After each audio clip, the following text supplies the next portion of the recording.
Hi everyone, in front of me I've got POCO M5s and let me share with you how to reset camera settings on this device. So first of all we have to open the camera app and it doesn't really matter on which mode you will be, and I hope you can see those grid lines. I've applied them before I've started the recording, and it is because I'd like to show you the visual evidence that the reset option will work.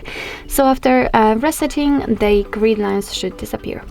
So all we have to do right now is to simply tap on the 3 bars icon in the right upper corner and enter the settings. Now let's scroll down to the very bottom to find Restore Default Settings and confirm it with OK.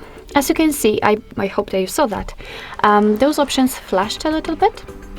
And now after getting back to the camera, we've got the very first evidence that the reset option worked, because here we've got the, let's say, kind of welcoming screen. Your device is welcoming you to the camera, and that's the thing you will see if you will open the camera for the very first time. So just tap on agree, you will have to do it. Let me pick only this time, and as you can see, the grid lines are not visible, which simply means that we successfully reset the camera settings to the defaults. So basically that's all. This is how to reset the camera in your POCO M5s. Thank you so much for watching. I hope that this video was helpful, and if it was, please hit the subscribe button and leave the thumbs up.